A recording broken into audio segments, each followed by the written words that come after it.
Good morning po mga ka-blissful. It's 3 o'clock na po dito ng hapon. Pero gusto ko nga pong mag-update sa inyo. Happy Three Kings po. Today is Sunday dito and kahapon po diyan ng Three Kings. I'm late. Late na po ako mga ka-blissful. Kumusta po ba ang lahat? Ang mga nanay, may pasok na naman ang mga bata, mga ka-blissful. Okay, paano nga ba gagawin ang ating mga buhay-buhay araw-araw? Wait lang. Hindi na lang akong wait.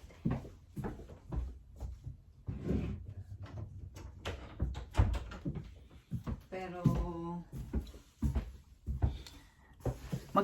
sana po ay tayo ay nakapaggawa na ng ating mga long-term and short-term goals, mga ka-blissful. And alam niyo po ba na iyon na ang kasunod kong gagawin. After this, gusto ko lang pong mag-good morning sa inyo and ingatan po ang mga anak. Ingatan po sila. And syempre, I'm so glad na malalaki na po yung mga anak ko. And kahit magkakalayo po kami right now is magkakalapit naman po ang aming mga puso. So, ayan ang mga pwede nating gawin is lagi po tayong, syempre huwag nating kalimutan magpasalamat sa Diyos araw-araw. Laging siya ang unahin, laging isa puso ang pagtulong sa kapwa, ang hindi makapanira ng buhay ng may buhay. And alam nyo naman po ng ating pong mga dila ang nagsisilbing opening ng ating soul, right? Kung ano po yung sinasalita natin, gaya po ng mga dati kong sinasabi, kung ano po yung ating sinisigaw, ay yung po yung bumabalik sa atin. So, panalangin ko po na tayo po dito po sa mga ka-blissful is hindi po tayo napupunta sa ganun. Mga ka-blissful. And yes, maraming salamat po sa mga bagong followers, mga bagong subscriber. Kung hindi pa naman po kayo nakasubscribe, just subscribe na po kasi yes, right now and kahit kailan po, kailangan ko po kayo. Ako po ay humihingi ng tulong, hindi man po begging, pero in case po na dumaan or nakita ninyo itong aking channel is paki-visit naman po mga ka-blissful. And yes, panibagong taon po ng ating buhay. Thank you for the opportunity na kayo po ay aking nakasama dito sa aking pong vlog. Alam ko pong ito'y magiging album ng buhay ko. And along my journey is nandyan po kayo. And yes, lagi po akong magpapasalamat po sa inyo mga ka-blissful. And kasama po sa aking mga mithiin at dalangin ang aking po mga anak ay makasama ko na po dito sa Canada. Yes, medyo long process pa rin po kasi po yung aking bunso ay still studying there, but hindi po ako magsasawang hilingin yun sa Diyos na makasama ko po sila as soon as possible. Di ko? So, I think the good thing is we learn, we survive. Pero alam niyo po ba na hindi lang po surviving mode ang gusto ko na marating ko at saka marating nyo diyan po sa kung saan po kayo naroroon mga ka-blissful. And always praying to each other, magtulungan po tayo. And yes, maraming salamat po. Malaking bagay po ito sa akin kasi talaga pong yung aking channel is nagiging channel of blessing. Hindi pa man po ngayon or ngayon man dito, unti-unti po nakakatulong na rin mga ka-blissful. And syempre, yung pong minimithi ko is maayos at makatulong ng tuloy-tuloy. Okay? And karamitan naman po sa atin, yun naman po ang gusto natin, di po ba? Yung gusto ko po kasi maging bright yung aking mata. So, I am looking for the camera na mayroon pong lights. And syempre, pagka nandun sa light, nakakaano po ng mata.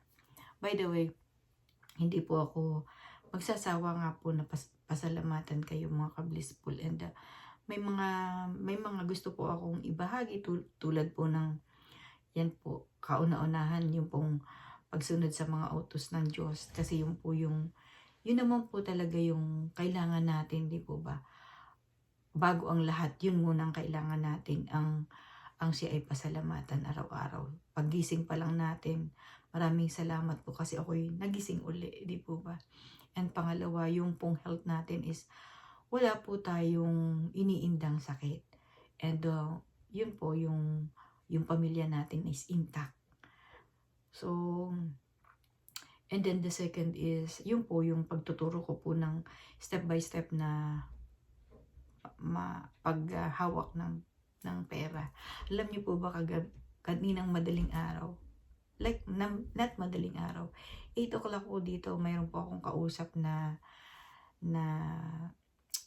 isa sa anong tawag dito, parang agent po siya ng isa sa provider dito ng telephone or ng wifi.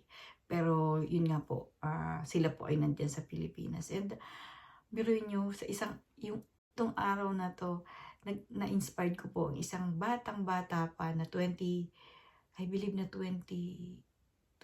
years old pa lang po siya, na-inspired ko po siya through, nag-uusap po kami na ganito ang buhay, ganyan-ganyan. So, nagkaroon na rin po siya ng pagkakataong pumunta sa ibang bansa kasi siya po ay parang marine po siya. And since hindi nga daw po niya nagustuhan yung kanyang journey na yun, bumaba ulit po siya ng barko at ngayon naman po ay siya po naman ay what do you call that?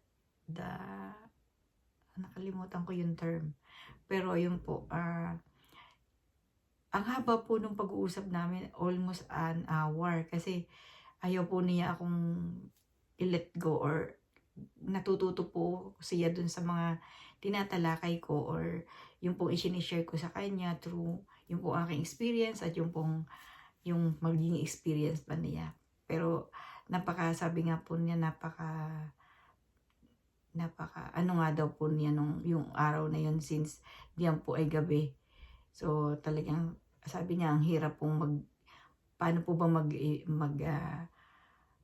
ng pera. Kasi syempre doon po tayo sa basic ang inano ko po sa kanya mahilig ka bang Starbucks or pumupunta ka ba sa Tim Hortons? Sabi niya, opo, araw-araw po. So, yun, gawin mong yung kung magkakape ka, gumawa ka na ng kape sa bahay, bitbitin mo sa office. Sabi ko gano'n. Kasi, dun pa lang po, pag everyday kayong nagka-coffee, how much the coffee is, tapos kung iaano po ninyong itatago ninyo or kung kalahati lang nun yung pangkape ninyo, di ba?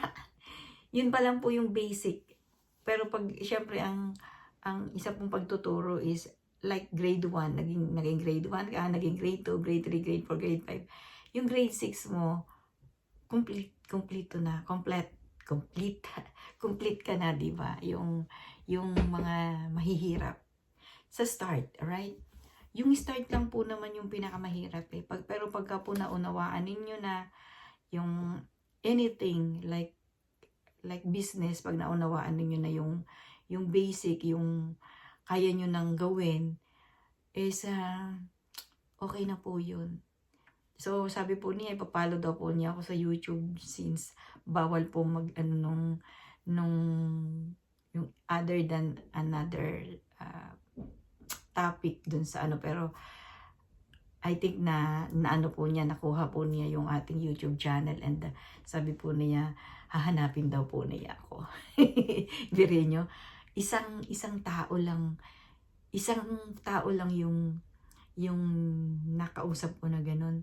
Grabe, yung pong pagising ko, parang sabi ko, wow, isang step na naman yun ng nakatulong ako. Di po ba? So, ang pagtulong po, hindi lang po sa financial, hindi lang po yung, yung tumulong ka ng physical, or, kahit po yung i-guide mo lang sila ko dun sa mga yun. At especially, may nagka-trust po kaagad po siya sa akin na sino ba ako, bakit ba ako magta-trust sa iyo, di ba?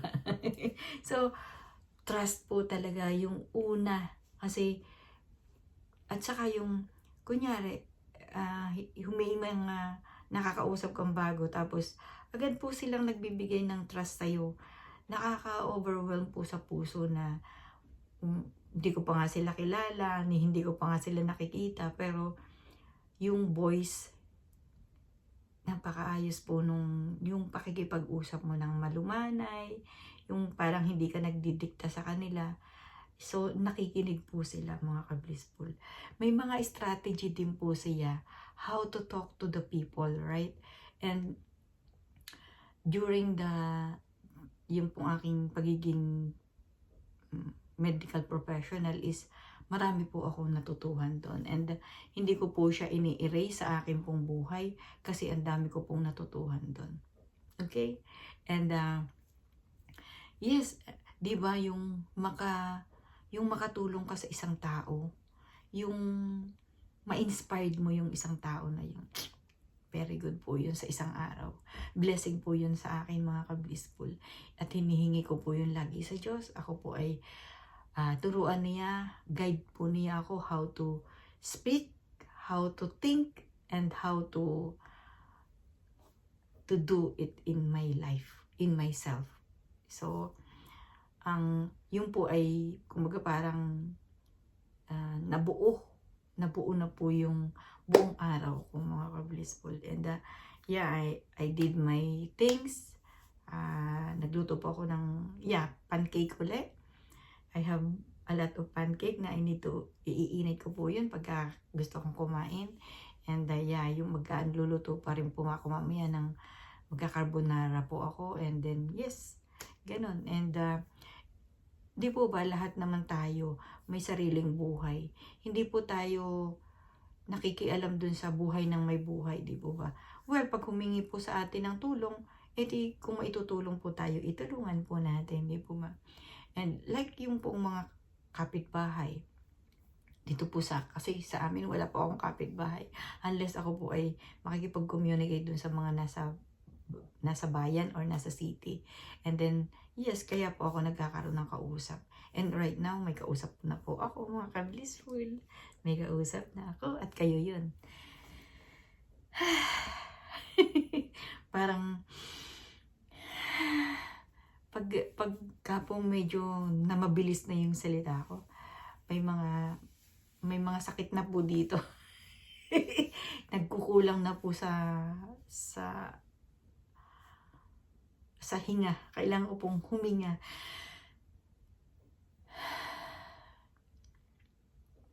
Okay.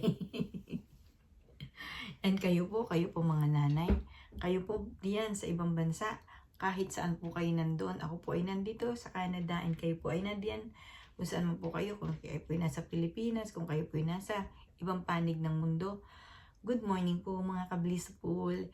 Ingatan po ninyo ang inyong sarili. And yes, palagi pong uminom ng tubig. Warm water po in the morning. And yun po, magiging maayos po ang daloy ng inyong dugo. Right? The blood, the flow of the blood. Right? So, ganun. Yun na lang po muna siguro. And mamaya po, upo po ako dun sa isang table at tayo po ay gagawa ng dream board. Dream board po, papalitan ko po yung dream board ko. And syempre, bagong taon, bagong dream board. Okay? Tulungan nyo po ang ating sarili na matulungan po na ma-inspired daily. And yes, first, pray, ask for help, ask for guidance, to our Lord na ibinigay po niya sa atin ang kanya pong anak na si Jesus Christ. Maraming salamat po sa inyong lahat. At ingatan po ang pamilya. Bye everyone. Thank you.